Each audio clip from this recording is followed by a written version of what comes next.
Hello and welcome everyone to our Capital Markets Day 2022 at HeidelbergCement. My name is Chris Bäumleburg. I'm running the IR and communication function at HeidelbergCement. And it's really lovely that you could all make it to Heidelberg. I see in many familiar faces that we haven't seen for over 2 years now due to the pandemic. And we're excited that you could all make the trip to Heidelberg. As it is customary these days, we have a hybrid event, so a warm welcome to everybody who watches us from their screens at home or from the office. Thank you very much for following us over the next couple of hours. What's our motto of today? Concrete promises. We will take you on our sustainability journey and explain to you how we lead decarbonization of our industry and at the same time, which is important, drive value for you as our shareholders. Let's just take a look at the agenda for today. We will start with Dominik von Achten's keynote. We will then have a presentation from Nicola Kim, who tells you how we drive sustainability to the next level. And this will then be followed by 3 deep dives. The first one from John Morrish, our board member responsible for our Western and Southern European business, who will explain how we drive value for our customers through sustainable solutions. The next one from Wolfgang Dienemann, our head of R&D, who will explain how we drive sustainability through innovation. And this will be followed by Jan Teulen, our head of technologies and partnerships, who will give you the insights into deep decarbonization through CCUS. We will then have a short Q&A, 15 minutes Q&A, which should focus on these technical aspects of ESG before we embark on a 15 minutes break. And then René comes on stage, wraps it all up with his financial update and tell you how we drive value for you as our shareholders. You may wonder how, when you see the presentations, well, we deliberately decided to not put them up front and release them before the event. We will tell you the story first and then we will upload it on the website at around about 4:15. So in case you're wondering, after René's presentation, you will be able to download the presentations and also the press release. Before I hand over now to Dominik, let me say a big thank you to all the teams that have contributed to this event. First and foremost, the IR team, Katharina, Samuel, Ozan, great job over the past couple of weeks.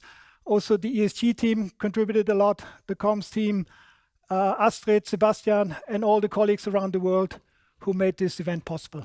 Thank you very much. So now, with that, I wish you an insightful and fruitful and eventful 3 hours.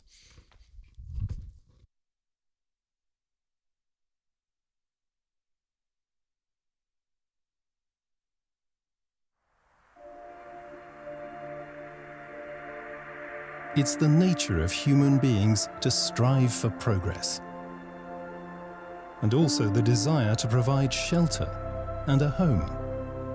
That's why humans build. To advance their progress and their dreams, they have always needed building materials. For 1.5 centuries, our building materials have been an enabler of human progress.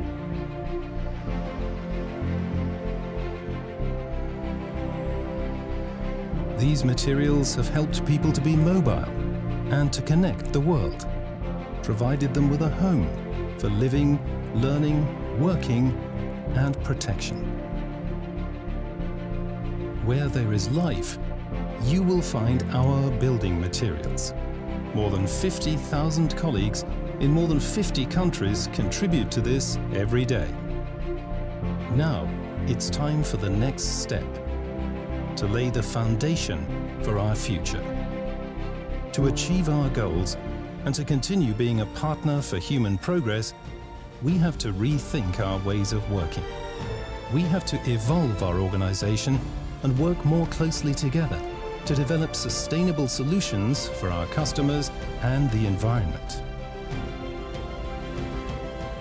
There is one concern that drives us all, across all countries, all over the world. We must protect our planet. We think and act long term. Our future needs solutions that last. That's what we offer, reliable and sustainable materials. We want to be the leader that turns our industry CO2 neutral, once and for all. This is what we can be, and how we will be. Material to build our future.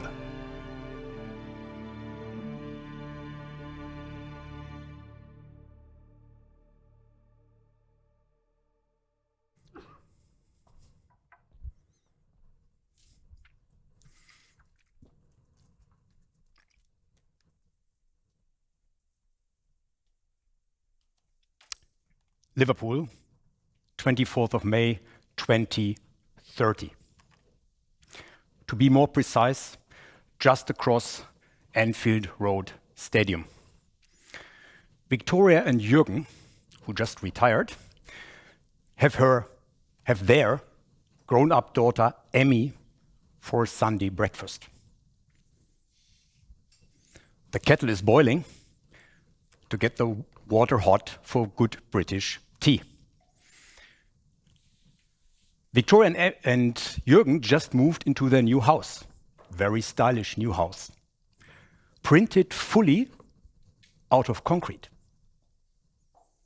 Emmy, who is visiting her parents for the first time and has studied environmental science, and having been a climate activist until 2020, suddenly turns to her father Jürgen, "Dad, a great house. I love the design. But Dad, it's fully out of concrete. That makes me furious. You know that I've spent half my life fighting this product, given its CO2 footprint." Jürgen felt pushed back,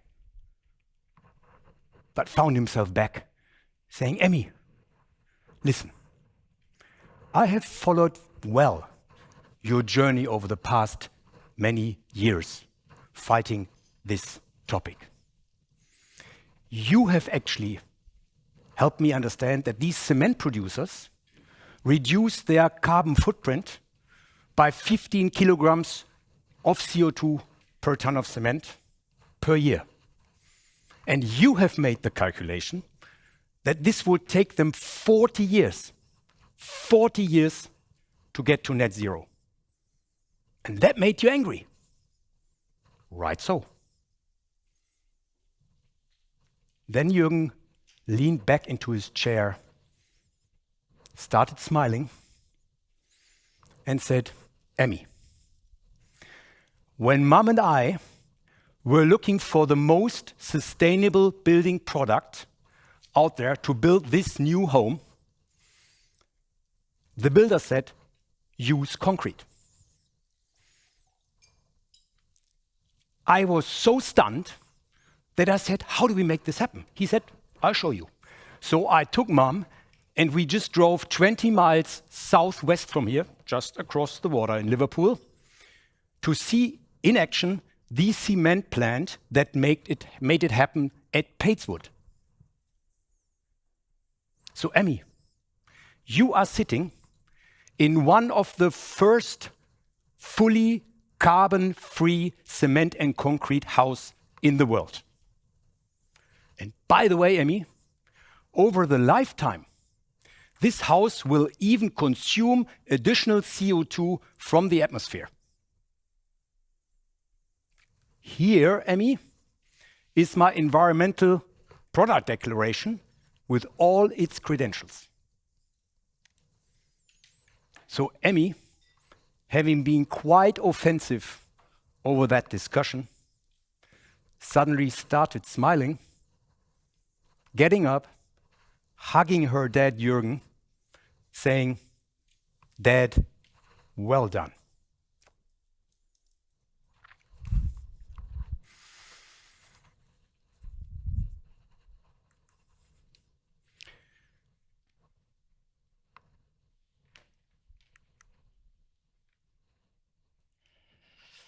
The world is changing fast. We know that the pandemic has just been behind us. So here we go. The pandemic is just behind us, hopefully. The war in the Ukraine, the dreadful war in the Ukraine, is still going on. On the back of both, we see spiking fossil-driven commodity prices. So there is massive change, not only in Liverpool, there is also massive change in the world itself. But Heidelberg Cement is also changing.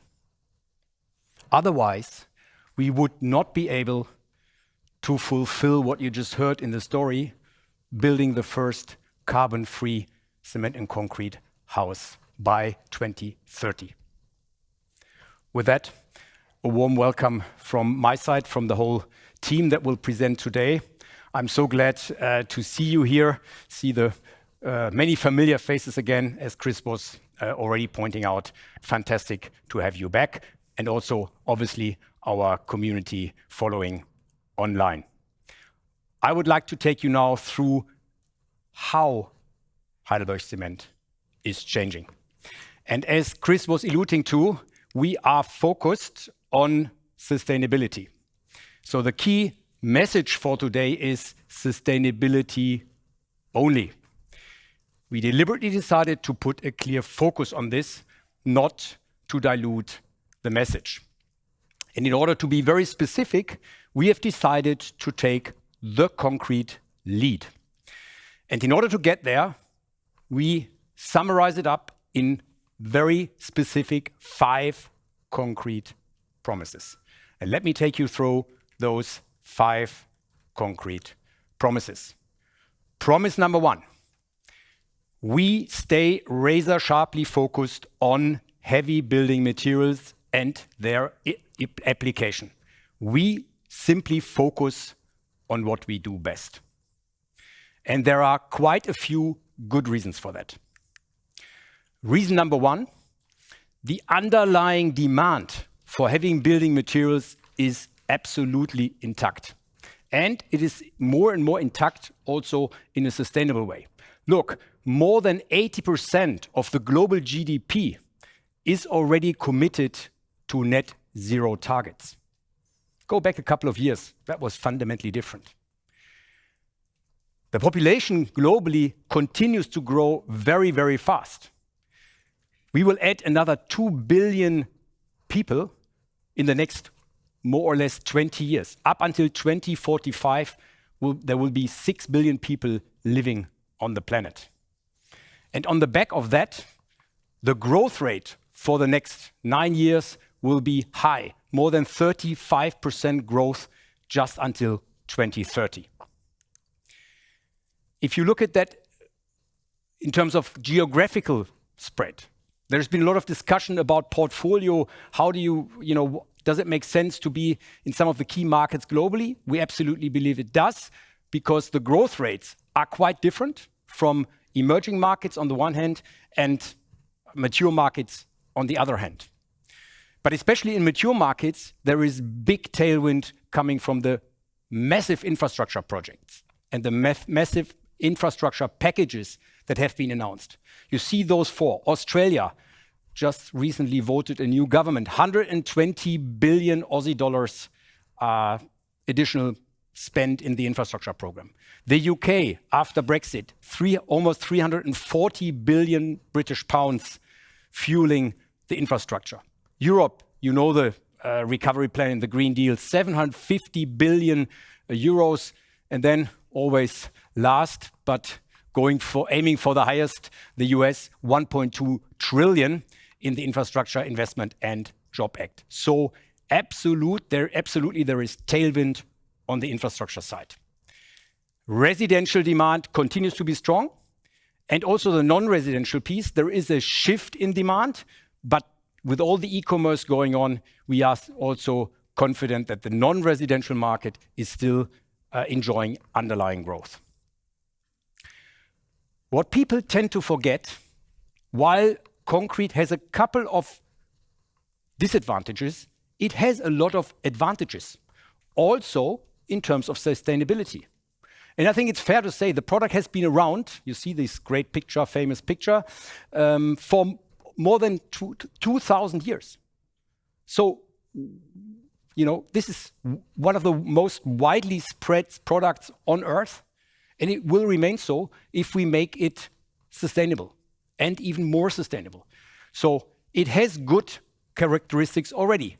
It is very locally made, and it is locally sold. So very limited transportation involved. So when we talk about scope 3 emissions, very limited footprint in that respect.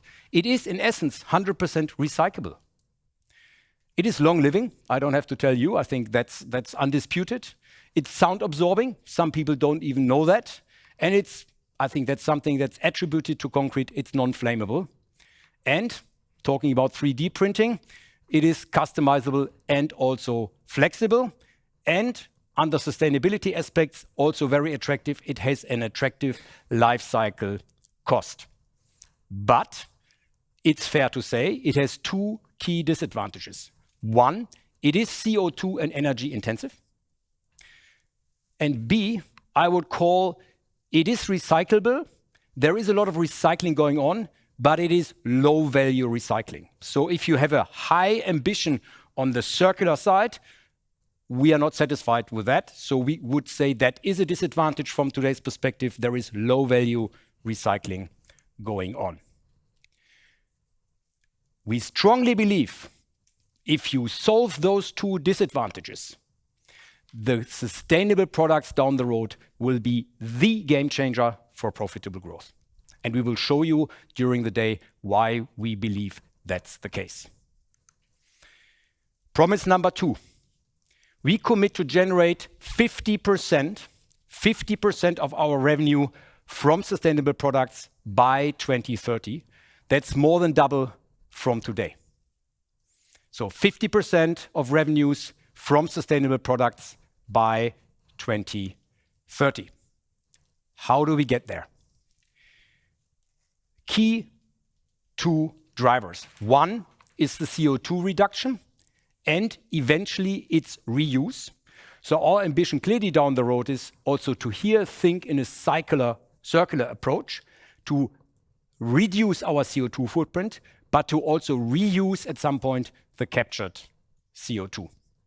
And then, especially focus also around the aggregates business, the reuse and the reduction of materials in a truly circular approach.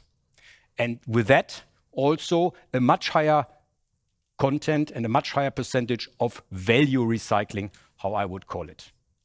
And if you draw a line below these points, we strongly believe that commoditization will come to an end. And we will also explain to you during the presentations why. And that's why the sustainable products will be, from our perspective, the key differentiator for the industry, for our customers down the road. There is significant customer demand out there. It is rapidly increasing. And also the regulatory changes are really moving. Some of you may have followed the recent decision of the European Parliament. The German government actually a couple of weeks ago changed their standards, how they would fund projects.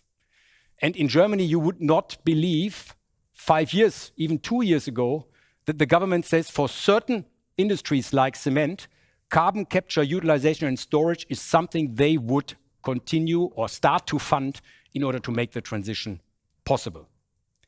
So we strongly believe with that increase in sustainable product demand and the green procurement criteria that will also be set by the governments down the road, there will be a premium for sustainable products down the road, and that will drive our top line.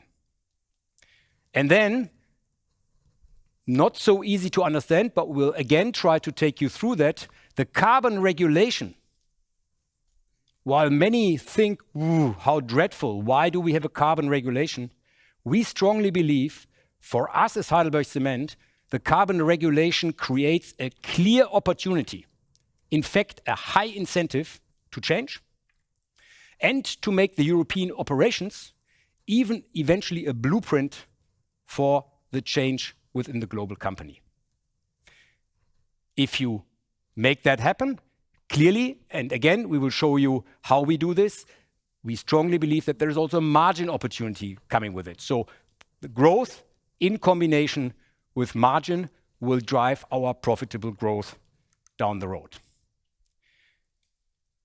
50% sustainable revenue is nice. And Nicola will take you through some of the details how we define that 50%. But the ambition goes even higher. Going back to my little story, our clear ambition is that we will be the first company globally that offers carbon-free cement and concrete at scale. So not just pilots or here a ton or there a ton, at scale. Truly game-changing. Promise number 3. We will reduce our CO2 emissions by almost 50%. 50% down to 400 kilograms of CO2 per ton of cement by 2030. Again, 50% reduction down to 400 kilograms per CO2 per ton of cement by 2030. With that, we clearly, and we know that, and we want that, we clearly set new standards in the industry. We have thought long and hard about this, but we are fully committed to this 400 kilogram target because we have the speed, the knowledge, the technology, the partners, and the people to make this happen. We know we are early movers, but we strongly believe that's an advantage because we will create out of this a cost advantage, eventually a margin advantage, and also a growth advantage. Thirdly, the sustainable products, especially those who have a zero carbon footprint, will be a clear differentiating factor in the customer offerings, and they will also be able to demand a different price point. We will take you through the details, how we get to the 400 when we look at products, processes, and CCUS later during the day. You can look at this 400 kilos also from a different angle. While we took 32 years to get down 25%, we now target to get another 30% down in just 8 years. So in the next 8 years, we want to do more than we've done in the last 32 years on a percentage basis.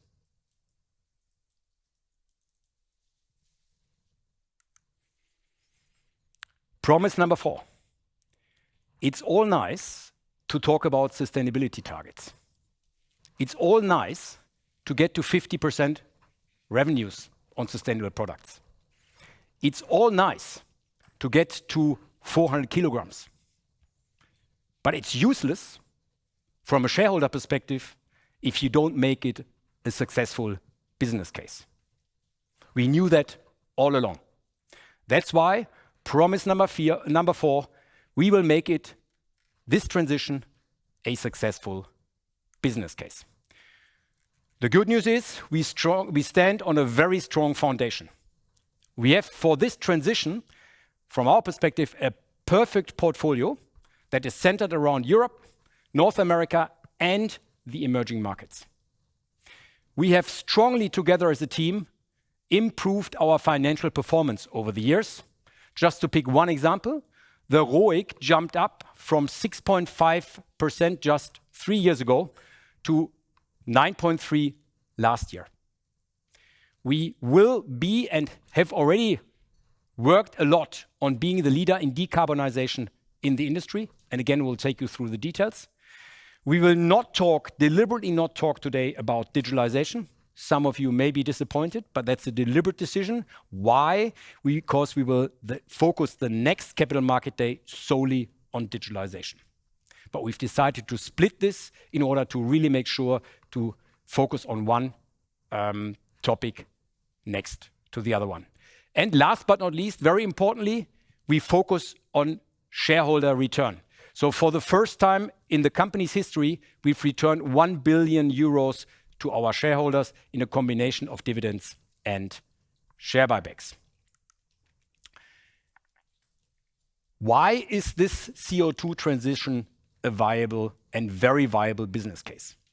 A, the sustainable products in the end will enable both revenue growth above market, also margin additional potential, because they will carry a premium, as I said, especially if they go down to zero, and they will lower at the same time our carbon costs. In that respect, especially if you have an EU ETS environment, Europe turns into advantage, and that's also deliberately done so by the two politicians. If you talk to the politicians, they would like to set incentives for those companies who move the fastest. So it's absolutely logic from our perspective. And we won't forget the cash flow. It's very important for us to have a strong cash conversion. So the new CapEx targets that René will explain to you later on will now, going forward, also include all CO2 measures, including the CapEx from our perspective necessary to get to the 400 kilos. We know this was a question out there for a long time. We have taken our time to get the figures right, and we'll present them to you today. Here are the new overall targets. Revenue, around 5% per year, like for like, up. As I said, probably more on the pricing than on the volume side. EBITDA margin target will stay at the 22%, but we said, guys, we want to be realistic what we present to you. You know that with the current inflationary environment, to deliver this in the next year may not be all that easy. That's why we said we stay very focused on getting to the 22%, but it's realistic to say it may be between 20 and 22%. But again, we stay very focused to get to the 22%. ROIC, we target to get above 10%. Cash conversion, above 45%. And then leverage, we decided to stay at the 1.5 to 2, because we strongly believe below 1.5 it becomes capital inefficient. So in that respect, 1.5 and 2 is from our perspective a comfortable corridor. And then I shared with you already the 400 kilograms per ton, the 50% sustainable revenues, and also the 50% circular concrete. That's what Nicola will also go through with you in even more detail.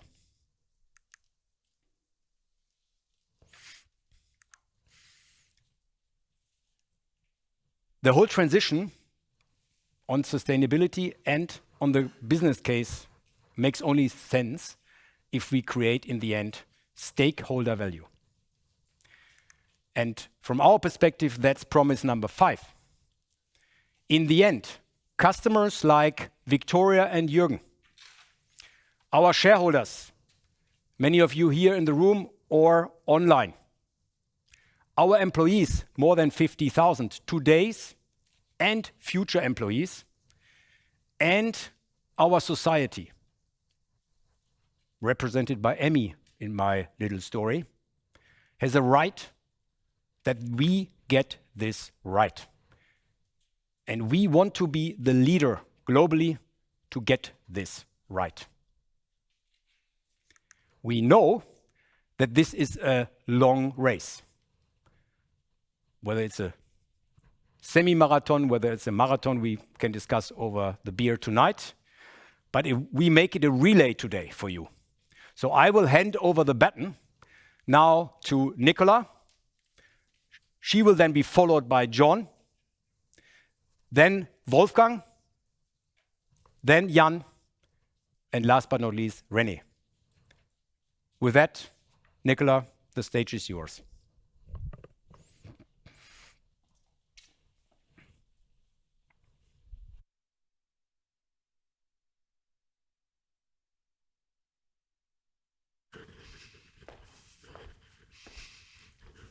Thank you, Dominic. Welcome, everyone.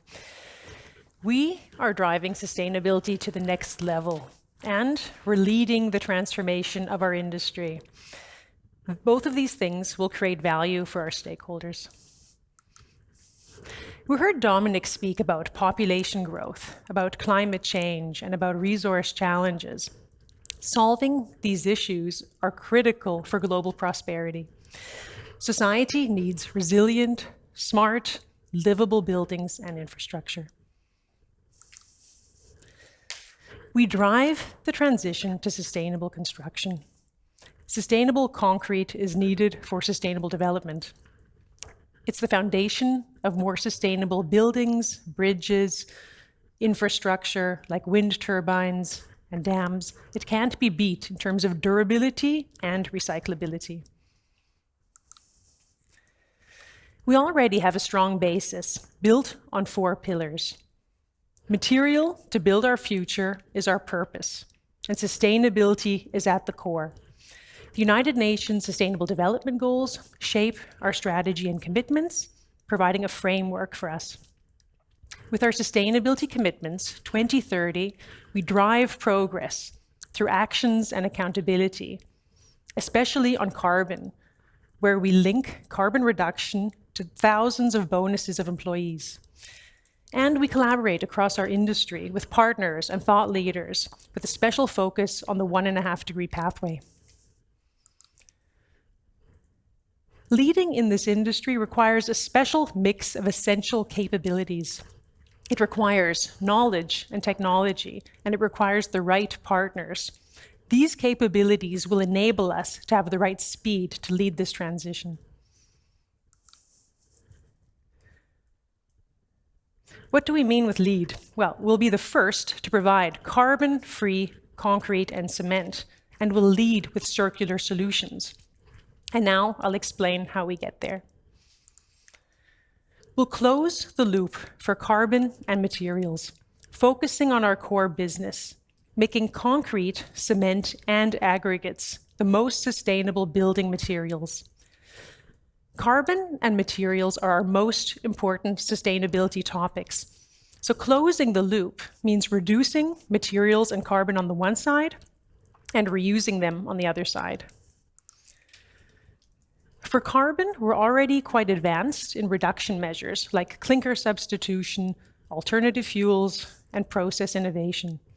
And on the reuse side, we lead with developing new technologies like CCUS and carbon mineralization, both of which you'll hear about from my colleagues Jan and Wolfgang.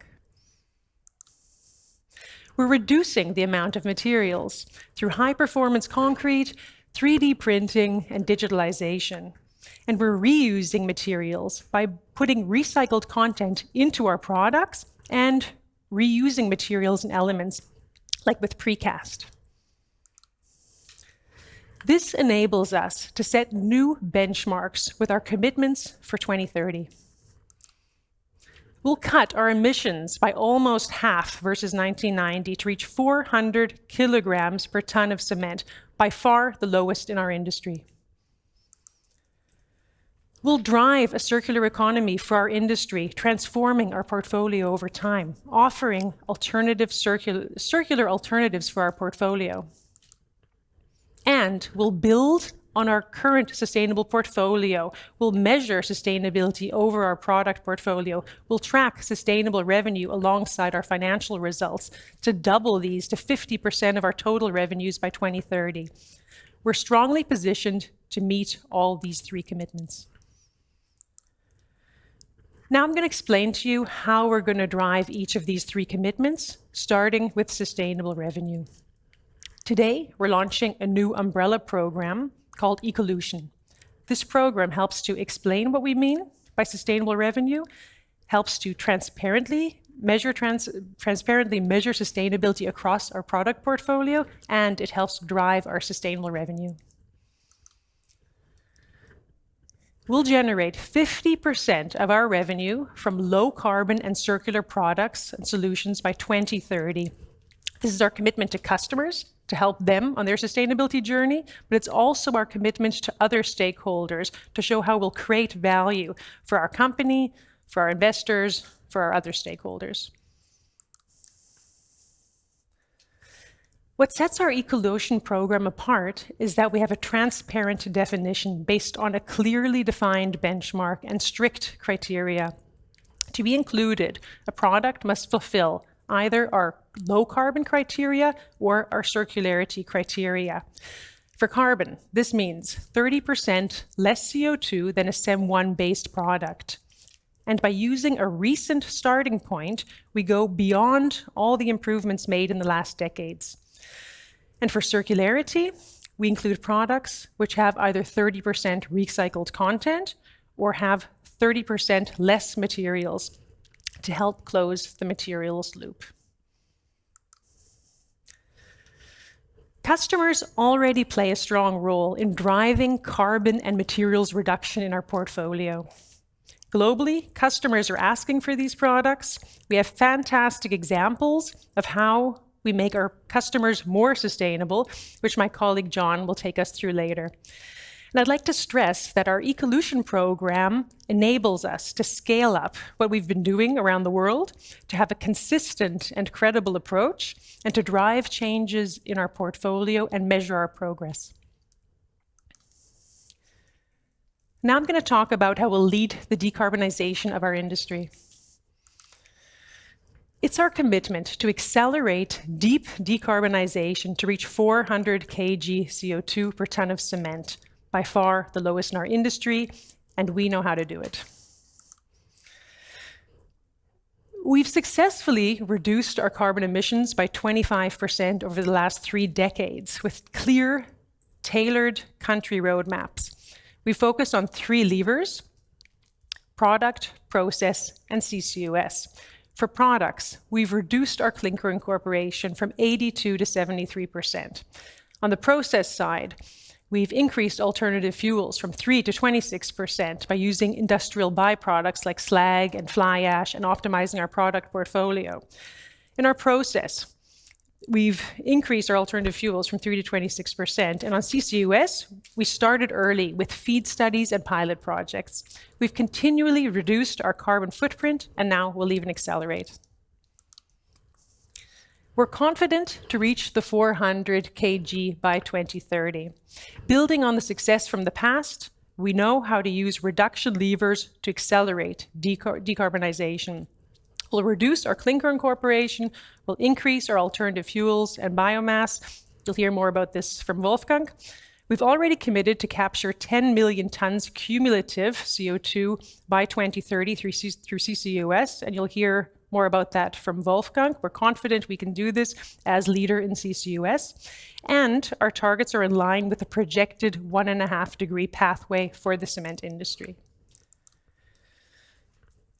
Our speed will enable us to be the first to reach game-changing milestones, to secure the front-runner position in our industry. In 2026, we will be the first to offer carbon-free cement and concrete.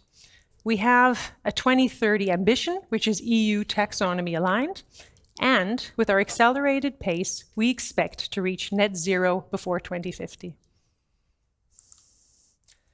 And now I'd like to talk about how we'll drive circular economy. We'll offer circular alternatives for our products, and we'll help drive the circular economy for our industry. Our circular ambition is realized through 3 levers. We'll work towards closing the loop for concrete and asphalt. It starts by developing and offering circular alternatives for our products, aligned with our sustainable revenues definition. It relies on collaboration with our customers, offering them take-back scenarios. And on the process side, it means ensuring that when we have returned materials, we process them to retain value, and we utilize the inherent recyclability of concrete and asphalt. For cement and aggregates, we'll continue to focus on using SCMs and recycling.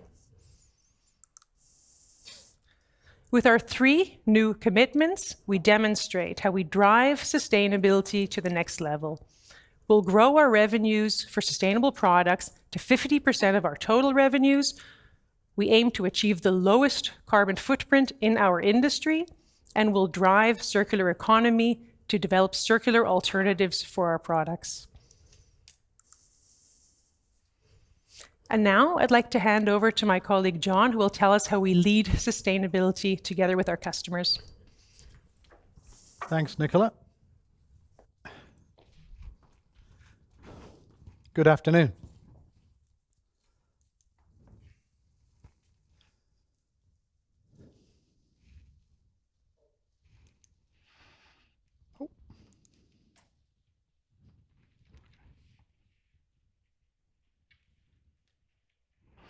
There seems no real doubt that sustainable materials are or will be the future. As we've outlined earlier, we see this as a real opportunity for our growth. Construction markets are now really embracing sustainability. HeidelbergCement are leading this change.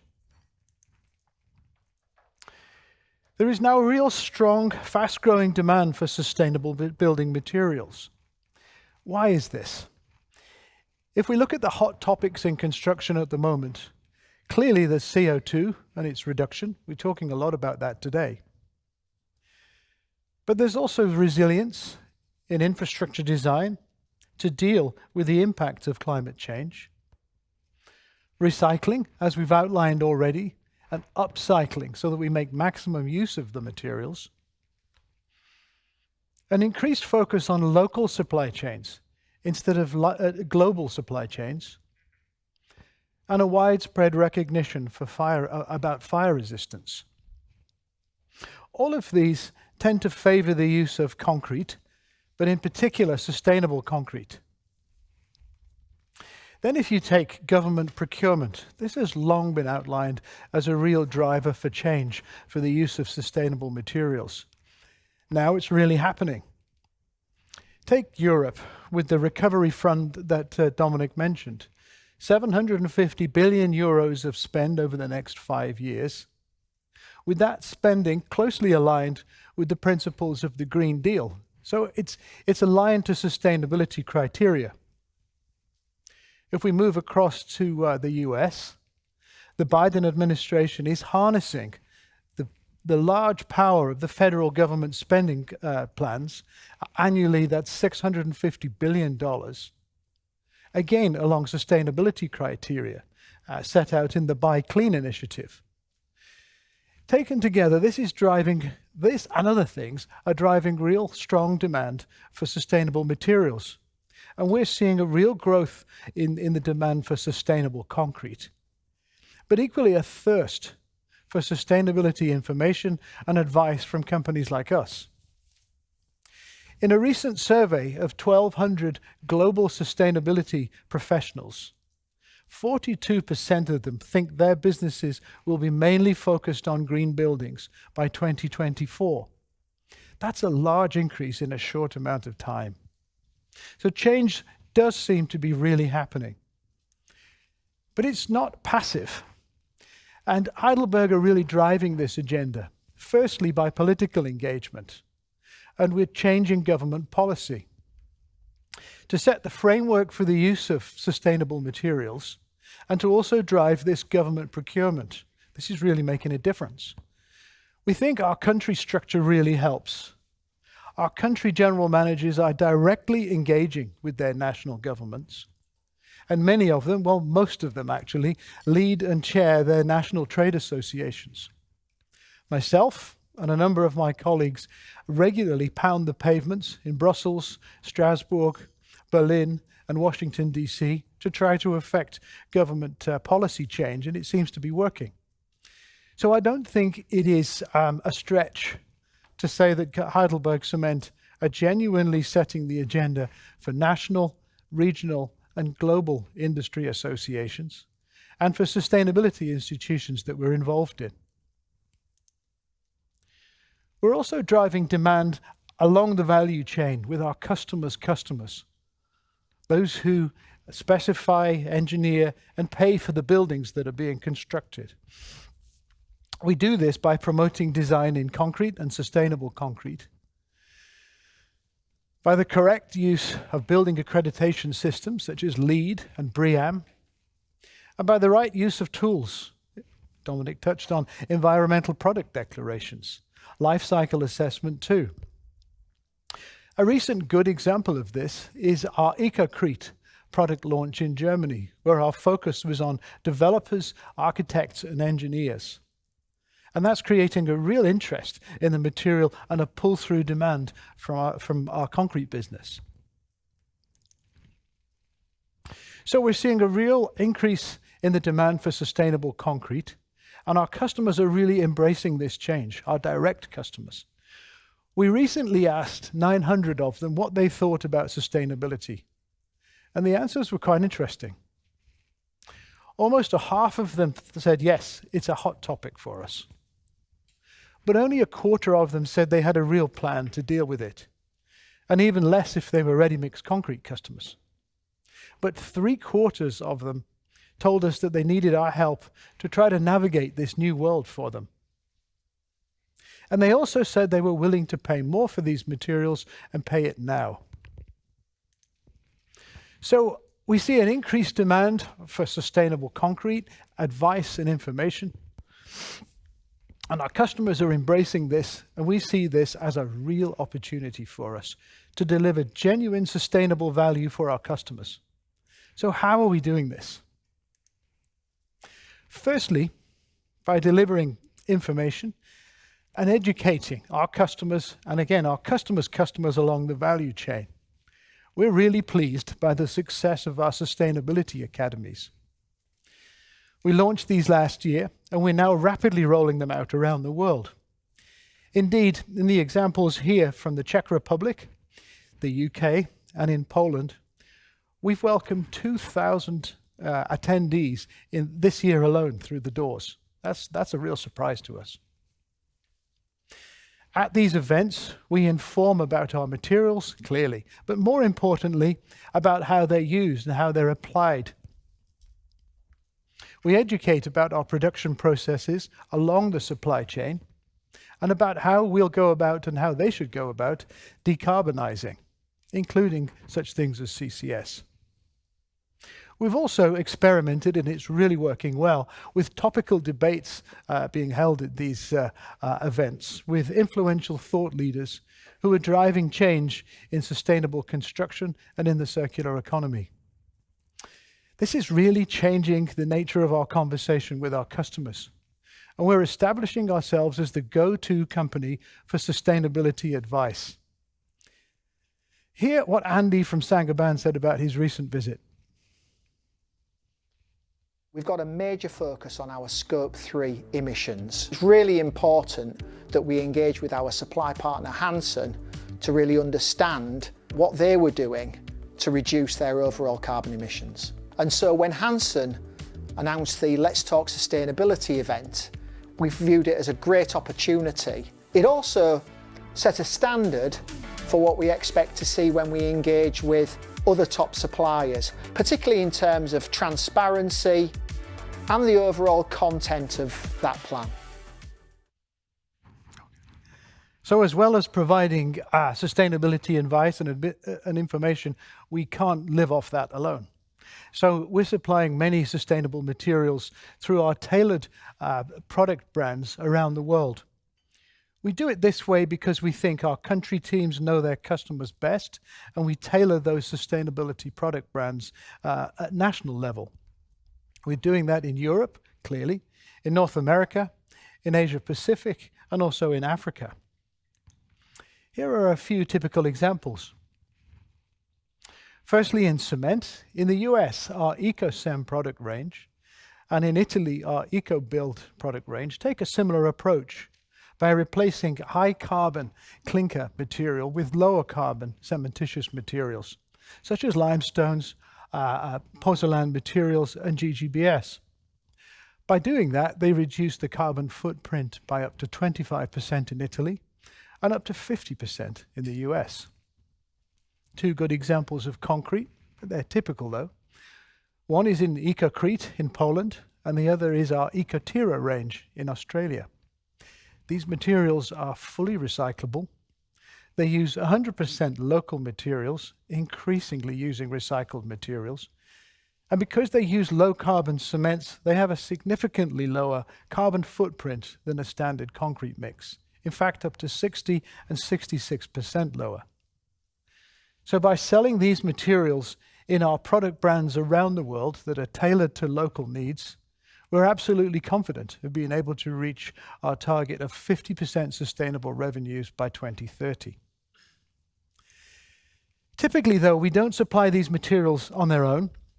We supply them as part of a full-service supply chain package, including technical service, logistics management, where we pull together materials from different parts of our national business to build major projects all around the world. And I've taken just a few examples. If we move across to Seattle on the west coast of the USA, this is a cutting-edge place for sustainable design and the use of sustainable materials. We're proud to recently finish the building of a new headquarters for a globally recognized tech giant based just outside Seattle. I'm sure you can work out who that is. That project used 200,000 cubic meters of concrete, much of it low carbon concrete. And the brief was to maximize the use of local recycled aggregates and sand. So this resulted in a 60,000 ton CO2 saving and 120,000 tons of locally used recycled materials. If we then come back across the channel to the UK, we're at the final year, I think, of a 4-year program of building the UK's largest nuclear power plant at Hinkley Point on the far western tip of the UK. This project had very high technical criteria. Clearly, it's a nuclear power station, but also high sustainability criteria. And the logistics were pretty complicated as it's an isolated place. Over a 4-year period, our team have delivered by road, rail, and sea to take vehicles off the road, around 1.4 million cubic meters of concrete, reducing the CO2 by 350,000 tons, and with a very satisfied, highly technical client, and also happy local residents with the amount of trucks that we've taken off the road. Moving to our third example in Sweden. Our local colleagues in Sweden have established a really strong working partnership with a major national contractor called NCC, whose business target is to reduce their CO2 footprint by 50% as quickly as possible. They're doing that by partnering with us for our technical advice, and they build using our bio-concrete range of low-carbon concretes. By doing this, they're going to reduce their CO2 footprint this year alone by 1,500 tons. You may say that's not quite the same scale as Hinkley Point. No, it's not. But the point from this example is this is becoming normal daily standard business for our Swedish colleagues. And then if we go all the way down to Melbourne, Australia, our colleagues from 3 businesses, aggregates, asphalt, and recycling, have been working closely together to collaborate to build a new highway there. They're terming it there the Greenest Freeway, a 9-kilometer stretch of high-quality road delivered on budget, ahead of schedule, and importantly with 250,000 tons of recyclables in it. Hear what a few of our major project customers think of us. Sustainability is moving towards a more holistic future. Cadman has been a trusted partner on some of our most significant and major projects. Their integrated approach with the way they manage logistical and technical requirements for projects is second to none, really. You do need to be on top of it today. Fortunately, we're dealing with an international company that's out front. Lehigh Hansen is leading it. You know, we're inquiring and looking for guidance and help, and they're doing all the work. and which is perfect, perfect partnership. Their ability to drive carbon reduction in our supply of concrete brings direct benefit to our clients' goals of reducing the use of carbon in our build projects. If we can set the foundation from day one, we hope to be able to build buildings 100% environmentally friendly. We are very glad that HeidelbergCement is very interested in this subject. And I think that now we are ready to catch all the opportunities and projects respecting sustainability.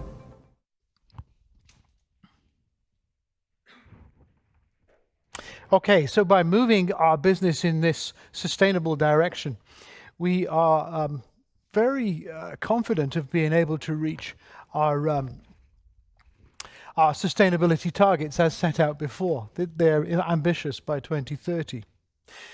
But equally and probably more importantly, also improve our margins. So I took a few examples, here we are, of currently achieved existing concrete margins from our sustainable product brands around the world. And as you can see, we're already achieving between a 5 and 11 percentage point EBITDA improvement in those businesses. And this is just at the early part of this journey. So, to pull this together and wrap up, construction markets are now genuinely embracing sustainability. HeidelbergCement are leading this change in two main ways. One, by political change and political policy change, and two, by increasing and pulling through the demand along the value chain. This is giving us a great opportunity to deliver genuine sustainable value from our customers in three ways. We're establishing ourselves as the go-to sustainability advice company. We're supplying materials around the world with our tailored sustainability product brands. And we typically do this by providing full service supply chain solutions to build major projects around the world. This gives us great confidence that we will absolutely be able to achieve our sustainability targets that we've set out earlier today. But as we do it, importantly, we'll improve our margins. Thanks. So I'd now like to hand over to my colleague, Wolfgang Dienemann, our head of R&D, who is now going to take you through his key projects in sustainability. Wolfgang. Thanks a lot, John. Yeah, good afternoon, ladies and gentlemen, and also a very warm welcome to all of you here in the room and those on the screen for this session where I'm delighted to show you how we are driving sustainability through innovation. I will do that by guiding you through three areas of activity. The first ones, I want to show you how we advance cement formulations towards our way to carbon-free products. Second point, I will show you how we are implementing groundbreaking recycling and CO2 mineralization technologies. And finally, how this is enabled by a strong team and strong collaborations across the whole value chain. Before I start going into the details, I would like to reconnect to a slide or illustration that you already saw on Nicolas' presentation with the overall target reaching 400 kg of CO2 per ton of cementitious materials. You saw the three levers already in the very first presentation of Dominic as well. I will certainly focus on the product optimization because I believe that's the key lever to drive sustainability. Nevertheless, allow me also a few words on the process optimization.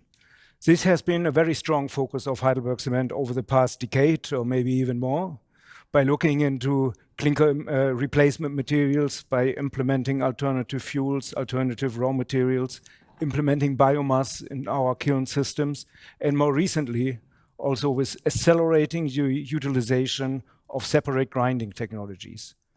These separate grinding technologies allow for a higher clinker replacement, so they kind of build a bridge towards the product side. And that's what I now want to continue to show how we, as I said, advance the formulation of cement all the way to carbon neutral.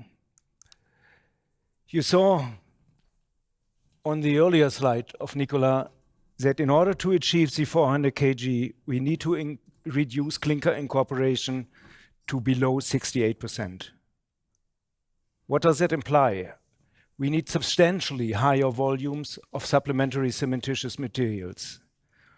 We will close that gap to a large extent through use of our own limestone.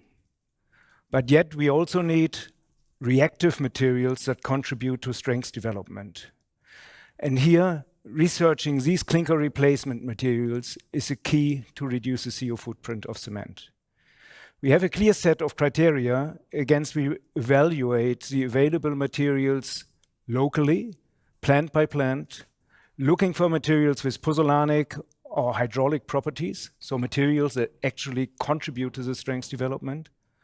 Preferably, we are looking for recycled materials and waste materials from other industry to, in the same time, drive circularity in our sector. And of course, it's important to identify reserves that have sufficient volumes to ensure lifetime and that have a cost-effective and, at the same time, CO2-effective logistics. I want to show you now 3 examples of activities in this field to give you a little bit an impression and more detail or more evidence behind this claim. The first one is a project on natural pozzolans in Iceland. You might ask yourself, natural pozzolan and innovation? And you are right. You saw the picture of in Dominic's presentation on the Pantheon. Pozzolans have been used by the Romans 2,000 years ago. The very first cements that were made on this planet were actually pozzolan-based planets. But what makes this project innovative or different are 2 main points. First of all, the industrial scale, and secondly, the quality of the material. Normally, pozzolans are volcanic ashes, or most of them are volcanic ashes. So they stem from eruptions of volcanoes, cool in the air, and with that retain some glassy structure which is reacting in the cement paste and contributes to the strength development. What makes this project different is that here we have a volcanic eruption under a glacier. So the cooling was much faster. You get a denser structure of the material with a high reactivity and avoiding the disadvantage many other pozzolans bring with them, the water demand. So the water demand is also much lowered. We have secured access to 100 million tons, estimated volumes of this pozzolan, and are in a feasibility study to build up a plant with a capacity of 1 million ton per year by 2025, maybe 26. From where we will supply the markets, the plant is directly at a harbor or will be at a harbor, supply the markets in Scandinavia and Northwest Europe. Let me come to the second core element of our SCM strategy, and that definitely will be calcined clay. I guess it's not the first time you hear about calcined clays, but we are systematically screening potential clay sources for our plants on a global scale. We have identified quite a few. Not all clays are equally suitable, so we really have to deeply investigate not only chemical composition, but mineralogical composition, do grinding trials in order to understand how big can the replacement rates be. And typically what we see with good quality clay is that we can replace up to 50% of clinker in combination of clay and limestone. You might have heard last week the announcement of our joint venture in Ghana with CBI, where we will build the world's largest flash calciner ever, at least being announced so far. It will be built in 23-24, but this is twice as much as the biggest installations that are active at this stage. Finally, we also look into new materials coming from the steel industry. Guess you are all aware that also the steel industry is looking for decarbonization, undergoing transformational processes, which implies to us that the most used SCM on this planet up to now in the cement industry, granulated ground blast furnace slag, will fade out over the coming decades. Instead, new materials will appear in the new steel and iron making processes, where we are investigating their suitability. And together with partners, we have 7 or 8 partnerships right now with different steel producers to make sure that we can utilize those future waste streams in our products. One of the, in principle, the only one I can talk about is a BMBF-funded project. The others are under NDAs. Save CO2, which is a German-funded project together with ThyssenKrupp, which we already started last year and which will be finalized in 25. And my belief is that this transition in the steel industry will start considerably in the second half of this decade. So I guess we have also here a kind of early mover advantage. So with these 3 examples, and there are some other more, let's say, pragmatic approaches with the use of quarry dust in Africa as an example, we are pretty sure and confident that we can fill the gaps or the additional volume needed for the additional clinker replacement moving forward. Now let me move to a second main point of my presentation, and that is the implementation of new advanced recycling technologies and CO2 mineralization.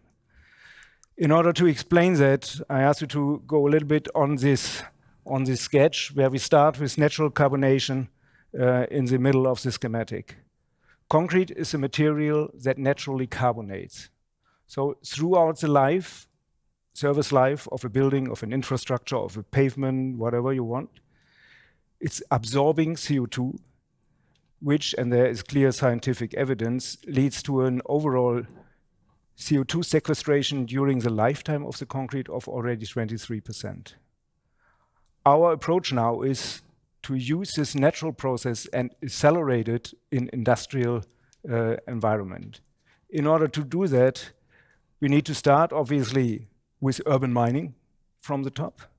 Then one first really important point here is the selective separation, not just crushing material down, but selective separation of the original constituents, so sand, aggregates, and the recycled concrete paste. Come to a little bit more detail in a moment. The recycled concrete paste, point number 3, we can then use for CO2 saving processes in cement and clinker production. And that's maybe the king's path, we can use it as a CO2 sequestration substrate. So recarbonating the old concrete paste, which then leads to the formation of a new SCM that can again be upstream then used in cement and finally fresh concrete. So with that, we are really closing the loop, both of materials and concrete in the concrete life cycle. On this last path, I showed you this SCM formation after carbonation of the RCP, the concrete paste. We have secured 5 patents, or filed 5 patents, some of which are already granted. Shortly on the details of these processes, on the separation side, we developed new technologies which don't crush the concrete all the way down and then leads to downcycling as it's normal practice today. But we developed kind of low pressure grinding technology to clean the surface of the aggregate, to regain the RCP on the one hand, with the side effect that we have much higher quality sand and aggregates, which can replace virgin materials in new concrete to 100%. The sand typically today is all landfilled, so can't be used at all, or in very few legislations only. And on the aggregate side, we talk about typically 30%. With that technology, we can do 100%. We built a first pilot of such technology in Germany last year, and we are now in the erection phase or construction phase of a more advanced technology for a second pilot in Poland. With that, I will come to the next part of that whole concept, the utilization of the recycled concrete paste. In principle, 3 options. We can utilize the RCP for clinker production. As you saw, this RCP was already calcined in the first phase of its life. So it essentially comes not really carbon-free. The recarbonation, of course, the 20-25% are there, but comes with only 20% of the CO2. We could use, and that is a simple case, the RCP as a filler in fresh cement production. And as said, the most attractive part is then the carbonation of the RCP, which leads to a pozzolan. Here we already did a very first industrial scale trial in our plant in Brevik, where we carbonated around about 50 tons of that paste in a, as I said, industrial scale trial. So the proof of concept is there. But we are clear that we further need to develop and optimize this process regarding energy efficiency, amount of material to transport it, and so on and so forth. But here we have a very clear path forward, which I will talk about in a moment. And then I ask you for a little bit of imagination. If you combine these points, starting with a clinker based on RCP to a maximum extent, fired in an electrical kiln with green energy, you end up with an extremely low CO2 footprint of that clinker. If you then add 30–40% of this RCP, which is even a CO2 sink and comes carbon negative, then it's possible to generate not only carbon-free, but carbon-negative cements. Is it possible today or tomorrow? Certainly not. Can we do it in 10 years? Absolutely.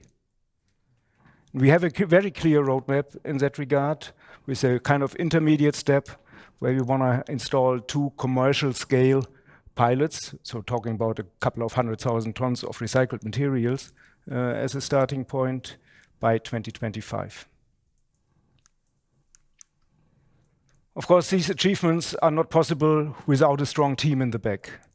So we have in our facility in Leimen, just 5 kilometers south from here, a very agile R&D team, but we are of course embedded in a network of partnerships internally with our operations, with our competence centers on cement, on aggregates, on concrete, ready-mix concrete, but also a wide range of external partners from academia as well as from industry along the whole value chain, starting with the equipment manufacturers. And our, let's say, progress and achievements are also recognized publicly. Just last week, we won the German Innovation Award for Climate and Environment from the German Ministry of Environment. So this is, first of all, makes us proud, obviously, but also a strong confirmation and a motivation to further advance on this path. So you can imagine that this came with a little smile, getting, as a cement company, an award on climate innovation from a green-led ministry. So with that, to sum up, I showed you how we are advancing formulations of cement, laying the foundations to move towards carbon-free cement production, how we are implementing these groundbreaking recycling and CO2 mineralization technology, and how we can build on our agile R&D team and trustful collaborations with our partners. So thanks a lot. And then I hand over to Jan Teulen to guide you through our carbon capture initiatives. Go ahead.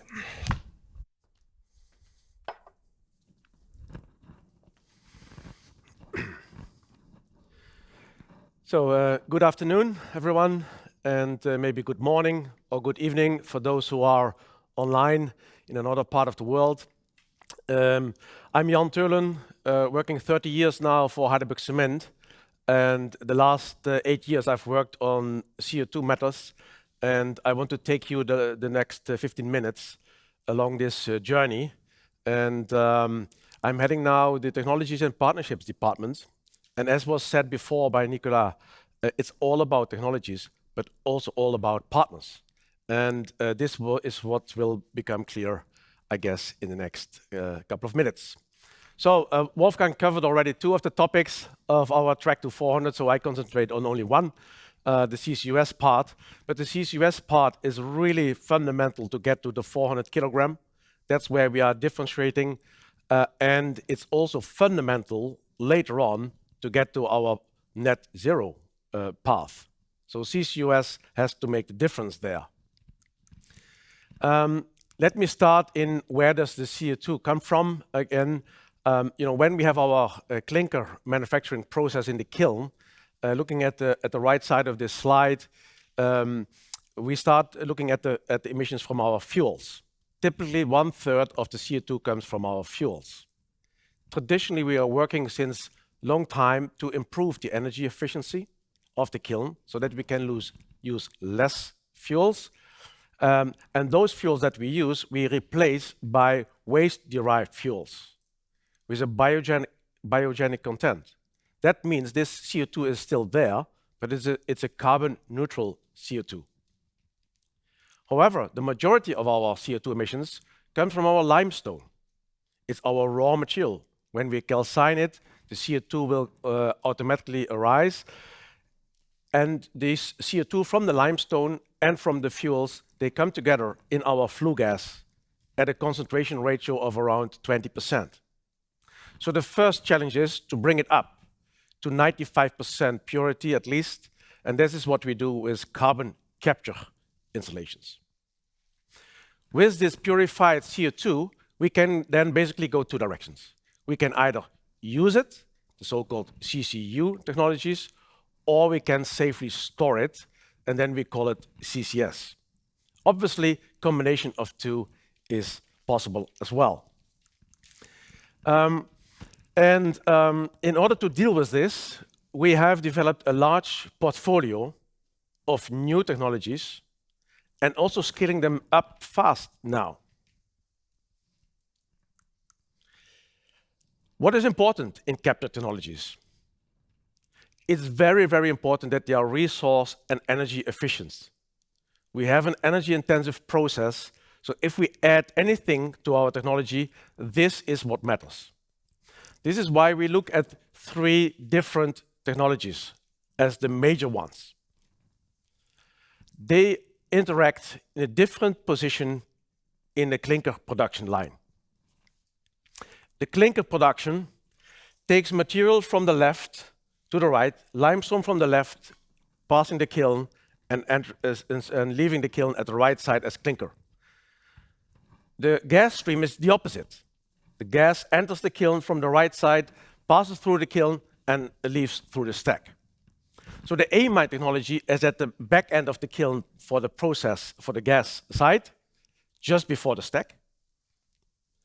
The oxy-fuel technology is at the beginning of the kiln line where we burn the fuels, and the lilac technology is positioned in the middle in the calcining process, where the CO2 is released from the limestone. That's the different position in the kiln line. But they have also different performance and different maturity level. Amine technology is by far the most mature technology. However, it comes with additional energy use. In several cases, we can compensate this. Like in our Norwegian plant in Brevik, we can use waste heat for this additional heat. But this is not everywhere the case, and that puts pressure on the cost efficiency. That's why we develop also oxy-fuel technology. And even though that it is less mature, we are working with pilots to raise the maturity level, as the energy use will be lower, and then by definition, the cost efficiency will be better. And it suits our industry. Finally, the lilac technology can do the whole capture without an energy penalty. We are working hard to bring up the maturity level. I will show you in a minute. And it's a bit too early to assess what will be the overall outcome of the costs. But of course, we want to do this in order to bring further the costs down.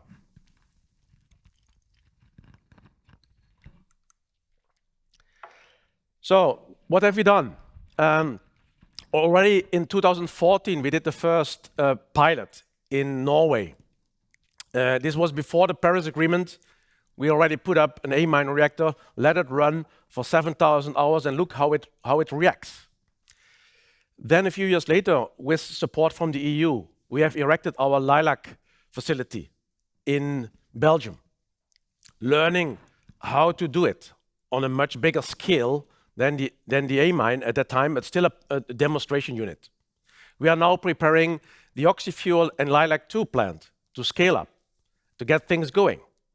But the demo is, of course, all in function of a large scale. And the amine technology, we are now confident that we can apply it in large-scale projects. We know what we are doing. It's a bankable investment, and it will deliver that what we expect it will do. And in Norway, the project of Brevik is based on this technology. So you can see it took us 10 years to bring it from first demo to full implementation. Of course, this is not only a technology development time. It's also getting the funding in place, getting in dialogue with your stakeholders, getting acceptance, getting your partners established, etc. That is what we have done in the last 10 years. And when we look to oxy-fuel, we expect to make the jump to a full scale faster. While we are building the pilot, the large-scale pilot, we are planning a full-scale project in 2028 in an Eastern European plant. So instead of a time gap of 10 years between demonstration and full scale, we are able to reduce it to 4 years. Lilac, which is the most innovative technology, will take a bit more time before we can really apply it full scale, but all efforts are aiming for that to happen. As mentioned, in Brevik, we are building the first large-scale CCS project in the world, and it's in full construction now. And we will be operational in 2024, and the CO2 will be sent to the partners of Northern Lights. Northern Lights is a consortium made out of Shell, Equinor, and Total Energies, and they have worked also for years to develop the storage location, to make the financial side of that work. They have started construction as well. They're fully lined up, and the Norwegians are behind it, and they have given it a proud name of Langskip. It's like the Vikings are going to do this job for us. So 400,000 tons of CO2 will be captured per year as from 2024 onwards. But it's not only there. You need a portfolio of projects in order to make it happen, a portfolio of large-scale projects. And I want to give you 2 examples how we develop such projects. In Alberta in Canada, we have started to explore what is the potential of storage in the region. And we identified there's good opportunity. There's also a government very much focused on it. There are already a couple of CO2 storage projects ongoing. So the stakeholder acceptance is less critical. And therefore, we were able to go rather quickly from scanning into the initiation phase, teaming up with partners, building the capability, and get the feasibility study done. We have done our homework. The feasibility study was also funded by the government, as the government really needs such projects in their program. They have a carbon tax, they have a lot of money, but they need good projects to have this money well used. And this is what we are going to do and having it up and running in 2026 as the first full-scale CCS plant in industry, in cement industry in North America. In Bulgaria, we ran through a similar exercise. Maybe not so obvious. We were the very first to bring up in the dialogue in Bulgaria to store CO2.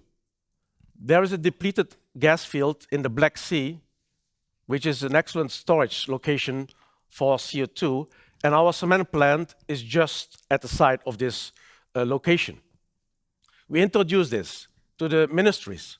Our local teams have talked with every ministry, and the doors were very open, because this project will be able to contribute to the targets of Bulgaria to meet the European expectations of decarbonization.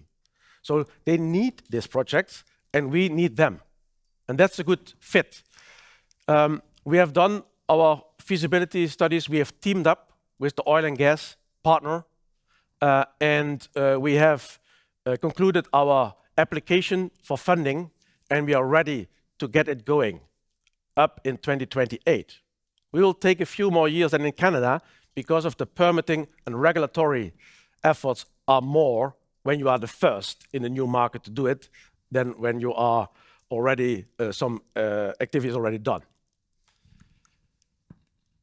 Let's look at CCU, another important pillar. We can turn CO2 into materials by mineralization. We convert it into fuels or hydrogen using fuels or chemicals using hydrogen. Or we can use biological conversion. All of that is possible. You have seen from the presentation of Wolfgang what you can do with concrete to absorb CO2. But you can also use other materials.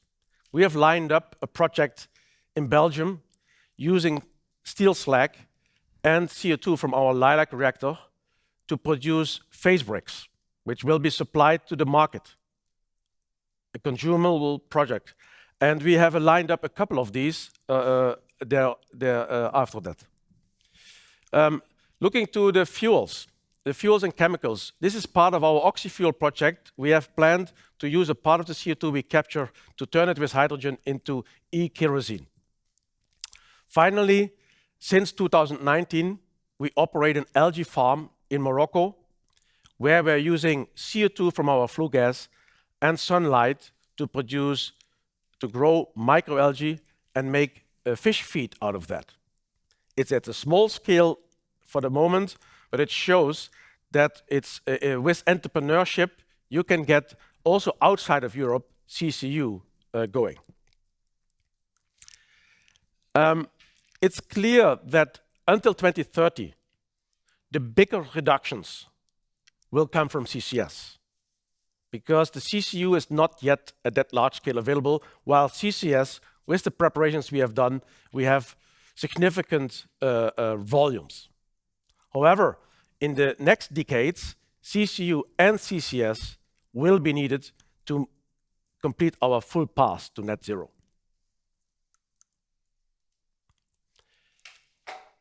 All that makes that we can be confident to capture 10 million tons of CO2. It's not anymore a wish. We have the projects lined up. We have the teams behind. The countries are working on it. We have the support teams on the group functions. Educated, they are aware, very motivated people. And this is giving us confidence that we will make it happen. This is the list of projects that will do it. Most of them I've addressed already during my presentation so far. Yet the project from Amy was not addressed yet by me, but it's there. It's the Padderswood project in the UK, hidden under the name HyNet. Why HyNet?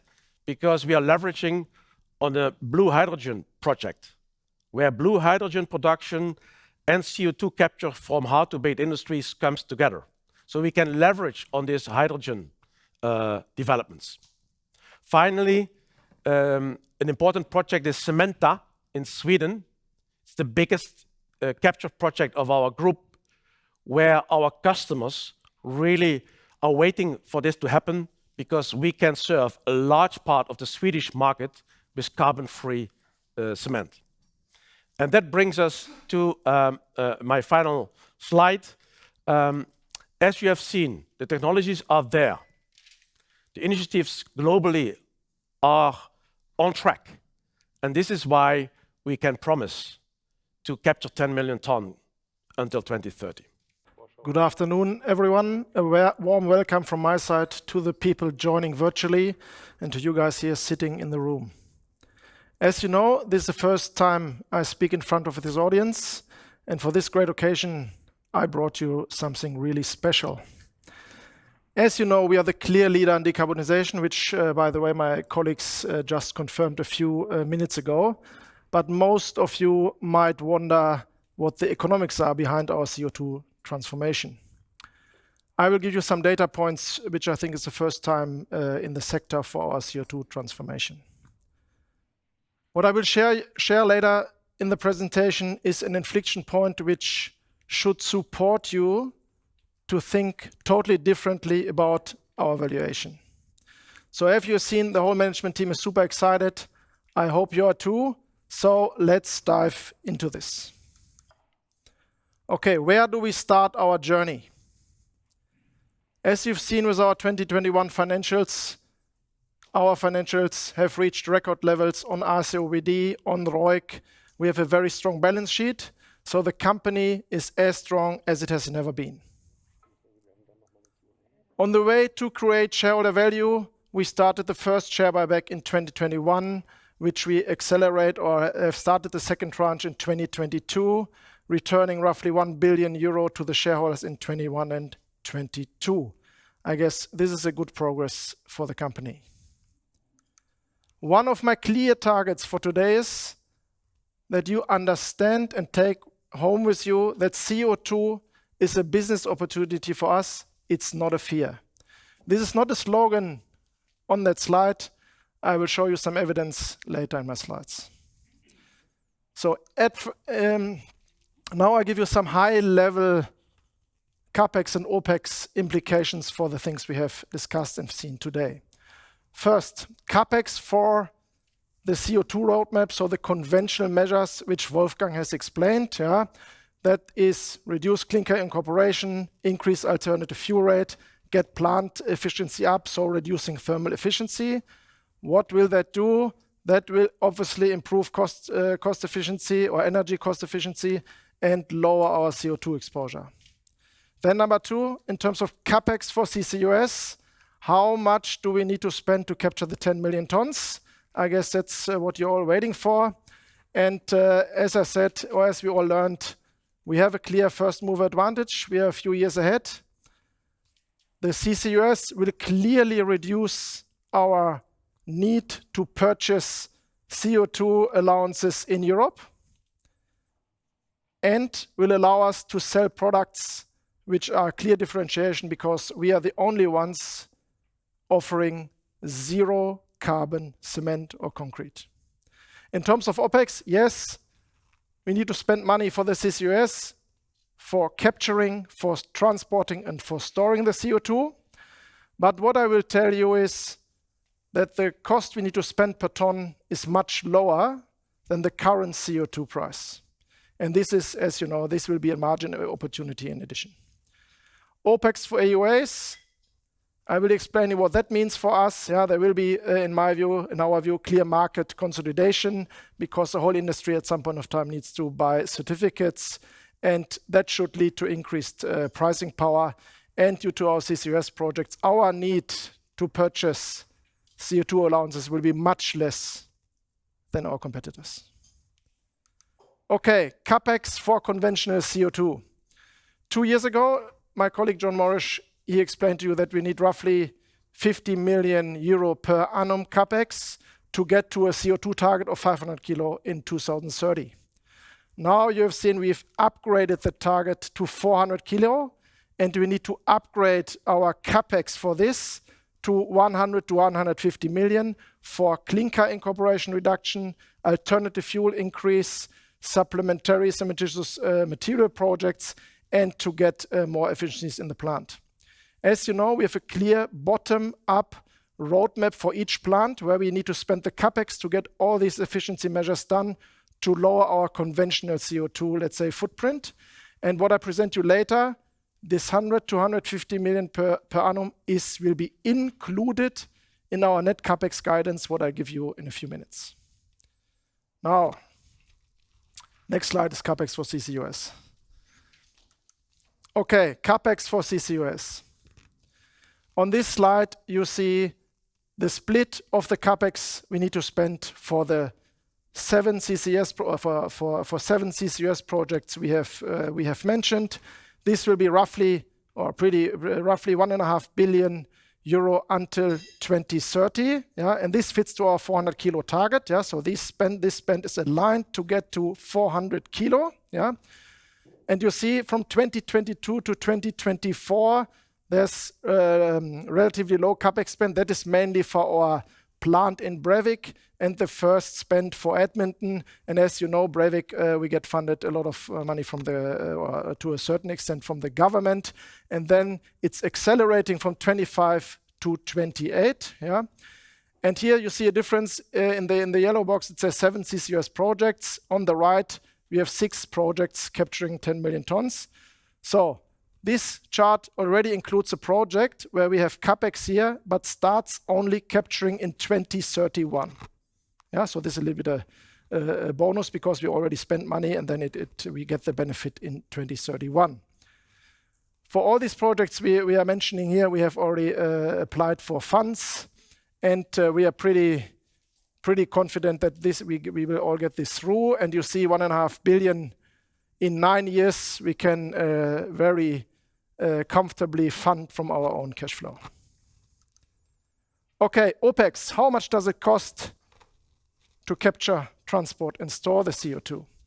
It's roughly, on average, you see the orange bubble in the middle is 60 euro per ton.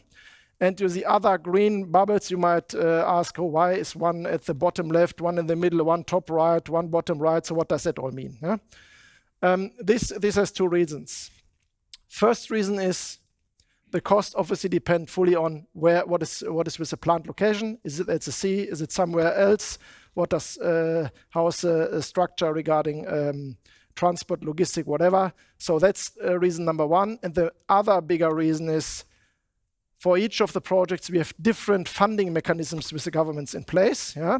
Some fund just OPEX, some fund just CapEx, and some do just both. Yeah? And that's why you see there's a bubble where it says it's zero cost for us. Yes, because there's a mechanism where the government looks at funding as well a lot of our OPEX. Yeah? So that is the reason why you see this scattered landscape.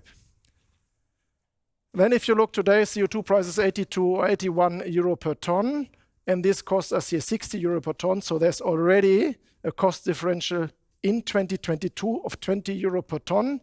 And you might imagine a number, what that can be in a few years' time. Yeah? That differential will probably grow.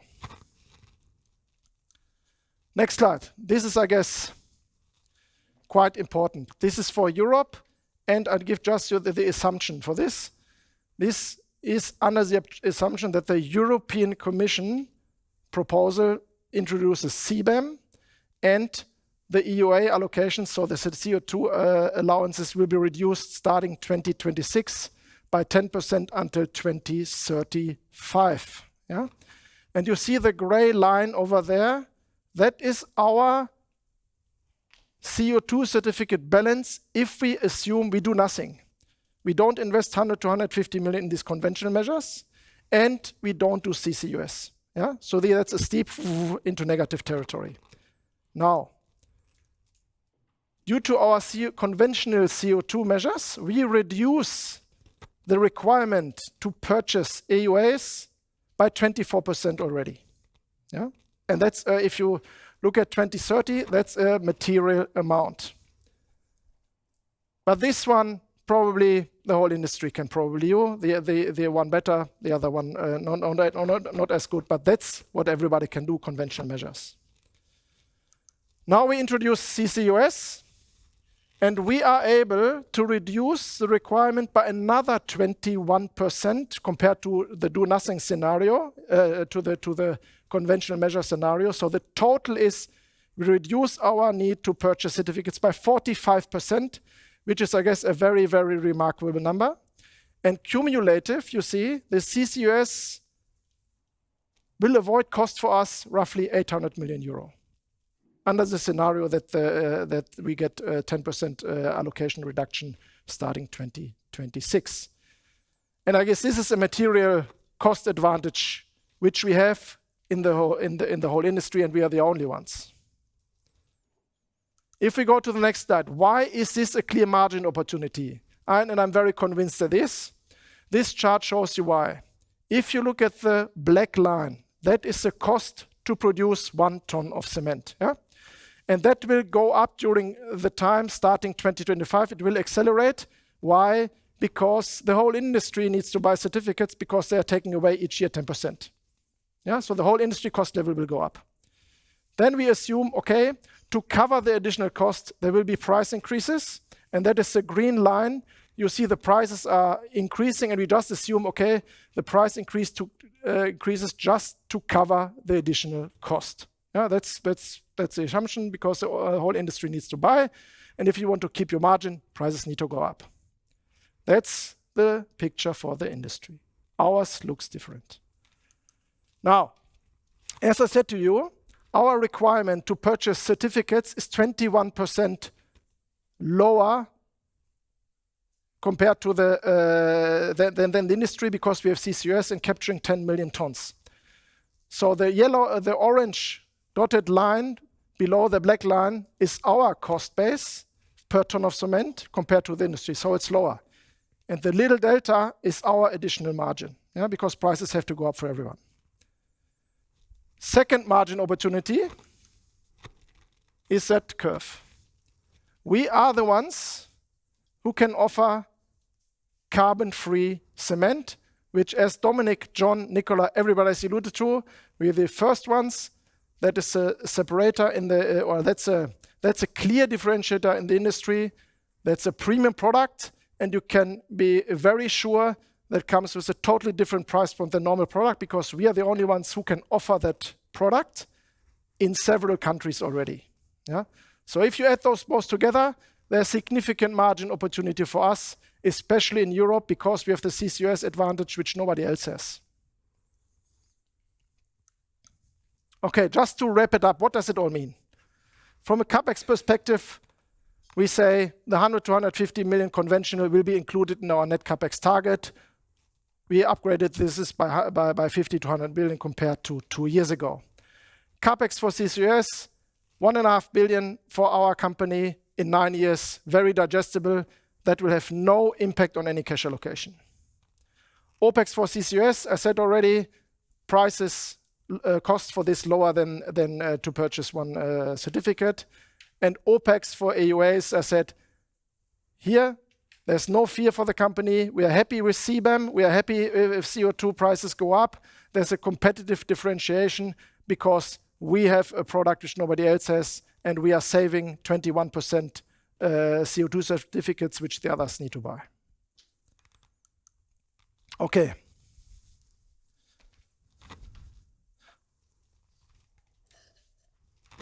So how do we align this, the financing of the company, with the sustainability targets? The next slide shows you our pathway to more than 70% sustainable financing by 2025. And how do we do this? Yeah. Last week, we reviewed our syndicated facility. We made it green. We reduced it from 3 billion to 2 billion. We have taken the covenants out, so a very favorable outcome for us. We have linked our syndicated facility to green targets, and that is already done. So that means by today, we have 23% sustainable financing already. What do we plan for the rest of 2022? We will issue a sustainability-linked bond, and we will make our commercial paper program green. So that means by the end of 2022, we have 50% sustainable financing, which we will ramp up by 25 to above 70%. And if you now look, CO2, 400 kilogram per ton, sustainable financing above 70%, I guess that is a clear benchmark in the industry. How can you do this? We need to have a sustainable financing framework in place. Yeah? That will be published in the internet, or it is already published. We link our bonds, for example, to KPIs, and the first KPI is the 400 kilo per ton, and or the 10 million tons we cumulatively capture until 2030. And here you can see the quote of the second party opinion. Heidelberg's targets are leading, have set a benchmark for the industry, and outperform the level of ambitiousness of the sector. Yeah? As I said, clearly leading in the industry. What as well is remarkable here, our targets are aligned with taxonomy. The 400 kilo net means 468 kilos per ton gross, for 469 kilos per gross, which is under at the EU taxonomy threshold, which I think is as well leading in the sector. Now, how do we wrap this all now up into financial targets, and what does it all do with our numbers. First, I want to illustrate a little bit our EBITDA development and cash generation. Yeah, at the top, you see our EBITDA like-for-like organic growth over the last 11 years. And here you see, I want to raise only 2 points. The first point is the volatility of our EBITDA development is quite low. If you take out 2018, which was an outlier, the volatility is quite low, which is, I think, a good sign. And secondly, the GDP growth in this period was 2.7%. Our EBITDA growth per annum was roughly 5%, which is, I guess, a good sign that the company is growing above GDP. At the bottom, you see our cash flow generation in absolute terms. You see the last few years we were a little bit accelerating, and therefore we want to upgrade our cash conversion target from around 45 to above 45%. And then now you might say, okay, guys, on the bottom right, you have achieved 47% already in the last 4 years. Why do you do only above 45? The answer to this is pretty simple. In 2020, we achieved 58% cash conversion rate, but this was driven by Corona. We put a very strong cash saving plan in place, yeah, where we reduced the capex heavily and moved tax payments into 2021. So that is obviously a little bit an outlier. So therefore I say the above 45% is a pretty good target for the company. Now capex, new capex target, but now including CCUS. The headline is we reduce our core capex materially by 250 to 300 million and shift the capex to the green transformation, because that's what we need to do to achieve our targets. But overall, the number does not go up. I guide you through from left to right. The left number was 1.2 billion, which we've announced 2 years ago, which was 50 million CO2 conventional, and the rest, let's say, the core capex, which we need to run to have to run the business. The core capex we reduced by 250 to 300 million euro and increase the CO2 conventional by 50 to 100, so that you come to a like-for-like number compared to 2 years ago of 1 billion euro. And now if we add a new category, CCUS, you need to increase, we will increase by 100 to 150 million. But here I would like to explain, because what we try to do is from 22 to 24, we will try, even with CCUS, to be at 1 billion euro, because the CCUS for 2022 to 24 is mainly Breivik and a little bit Edmonton, and we think we can compensate and can do 22 to 24 with 1 billion euro. And then, as you have seen in my CCUS chart, capex, it accelerates in 2025.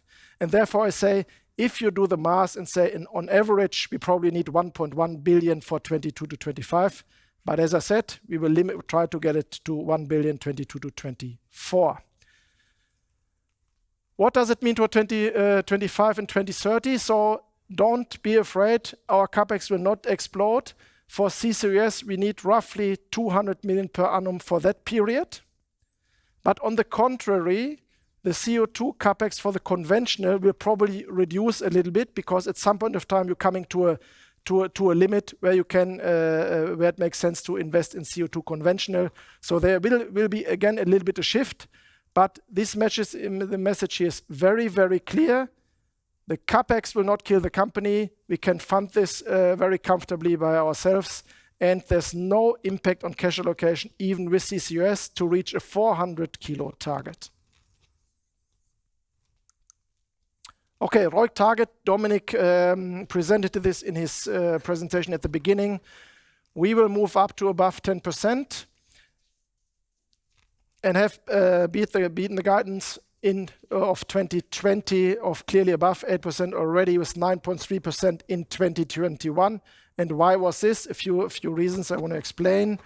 First, operational performance of the company was good in the years 20 and 21, yeah, driven as well or supported by low energy costs until H2 21. Good portfolio optimization. You have seen the US West disposal with $2.3 billion.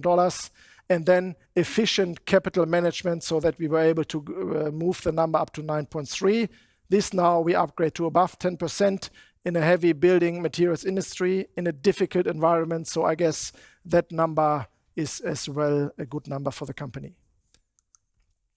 Now let's come to leverage. As well, no change in leverage target. Yeah, we want to keep the 1.5 to 2. We reached 1.3 in 2021, but we are very comfortable with that leverage target. That gives us a little bit flexibility, and we have achieved our investment grade rating BBB flat already in 21. So there's no need to touch that target. We are very comfortable with the target we have already announced 2 years ago. Cash allocation. What do we want to do with all the cash we are generating? Firstly, we want to grow the company in a profitable way. You see here on the left, we have spent roughly 1.5 billion the last 4 years for bolt-on acquisitions. And we want to accelerate this number because the clear target is we want to grow the company, but in a profitable way. What does that mean? Key criteria, obviously, that needs to fit to our portfolio and our targets. That's very clear. ROIC needs to reach 10% after reaching the acquisition's full potential. It's not what does it do now. It's a little bit what is the target able to do. Yeah, and then it should obviously support our sustainability and transformation targets. Yeah, so here we want to see a clear acceleration on bolt-on acquisitions. Shareholder return. On the left side, you see how much cash did we generate the last years. Roughly 10 billion euro, split into 6.7 billion free cash flow and 2.8 billion divestments, mainly coming from the US West Coast. What did we do with the money is in the middle. We said we want to achieve investment grade rating, very solid rating. We needed to delever, and that we have done. You have seen the numbers. Debt payback was 55%. We started with shareholder return by starting the share buyback already last year. So if you look at the 4 years average, we've given 26% return to the shareholders, and we have invested 19% into bolt-on capex. What do we want to do from 2022 to 25? Clearly, we don't need to further deleverage. Yeah, that's clear. So therefore, the gray bar goes next to 0. But what we will do is we will still try to provide a nice shareholder return, yeah, buy progressive dividends, keep share buyback as a flexible option. But as I said before, we want to do as well bolt-on M&As, and we will decide when the time is there what we want to do and weigh out, okay, what targets do we have in the pipeline? How do we want to deal with shareholder return? So this is a decision we will take when we are at that point in time. Okay, now just a short summary of all our financial targets. What we promised you in 2020, what did we deliver so far, and what do we want to achieve in 25? Yeah. EBITDA margin, we said we want to go up 300 basis points versus 2019. We have achieved 171 basis points by 2021. And as Dominic said, we still keep the 22% target, but give a corridor because, as you know, the current inflationary scenario is pretty significant, but we don't give up on our target. We just give a corridor because we think it's more realistic than to provide unrealistic targets, which then in 5 years' time you say, okay, we have given you targets which are not achievable. I guess that's a fair statement. ROIC, we go up to above 10%. Leverage, no change. Net capex around on average 1.1 billion until 25, including CCUS, versus 1.2 excluding CCUS. Cash conversion, we move up to above 45 compared to around 45. Sustainable financing, I guess above 70% is a pretty good number. And for dividend policy, we confirm our progressive dividend approach, and share buyback we want to keep as flexible option. So here are the key messages. There are 5. Don't read through them. I give you the 3 which you should take home. Number 1, we will further grow the company in a profitable way, and we have given new financial targets for 2025.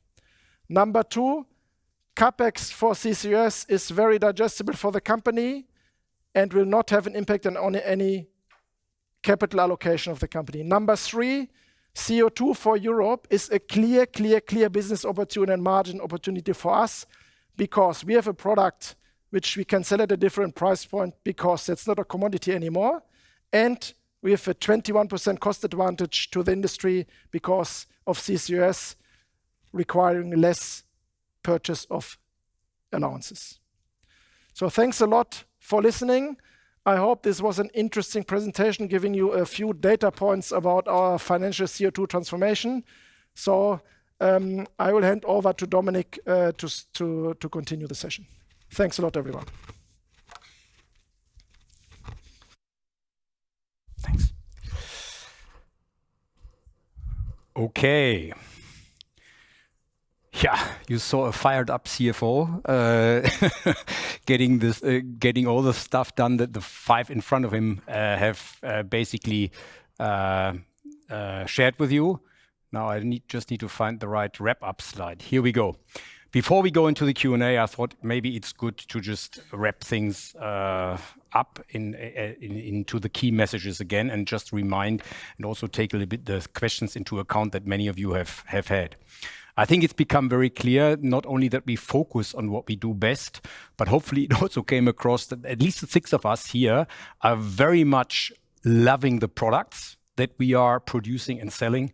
And we are loving to be at a junction where a company is maybe only every 100 to 150 years. Because, next year we celebrate our 150 years. And I think if you go back in history where such a radical change in terms of product delivery to the customer happens, you have to go a very, very long back. Not 2,000 years maybe, but very, very long. So I think everybody is very excited to be at that junction. Point number 2, we have shared with you our ambition on 50% sustainable revenues. And Nicola has presented, I think, a great framework how we will build that up, bottom up, and then also be able to report on this for your benefit quarter over quarter and integrate it with our financial results, very importantly. But I think within that, it's equally important that our main target is to get to the net zero as quick as possible by offering as soon as possible carbon-free concretes and cement. That's very important in the second message. Third message, we commit to reduce down to the 400 kilograms. But I think Harry's or Nabil's question, there is a huge range again on that. There will still be plants in the network that have 700 to 800 kilograms emission. But there will be an increasingly number of zero emission plants that will basically ramp up over time. Very important, I think, to keep in mind on point number 3, promise number 3.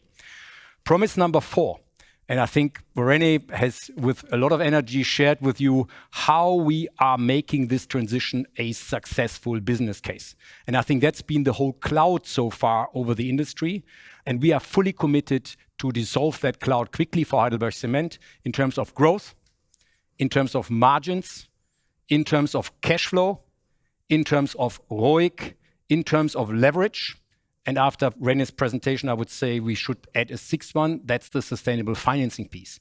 Because also there, we assume that if you are in a hard-to-abate industry, you better move quickly to have all the financial means available that you may need in the future in order to get that at the most competitive pricing. And I think that's exactly what we are trying to do with the sustainable financing piece.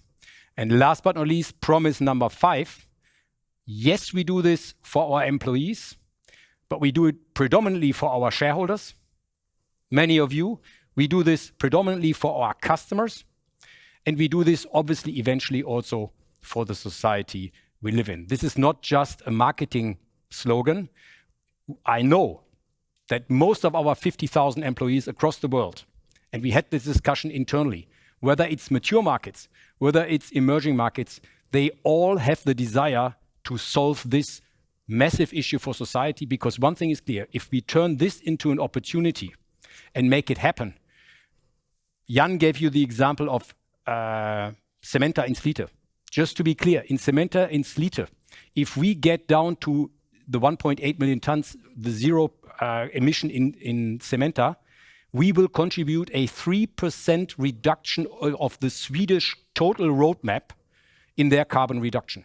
So there is a massive incentive for governments to support us on this transition. It will be a fair share. We don't over-demand. We want to, it's a fair balance between the stakeholders, but we are convinced it can be done. And as long as we convince the governments it can be done, they will also open their pockets in order to support this. So with that, I think thanks for an interesting listening exercise. And now we go into the larger Q&A that now also involves the financial questions. So I would ask my three board colleagues to join me up here, and Chris to moderate the Q&A. Thanks.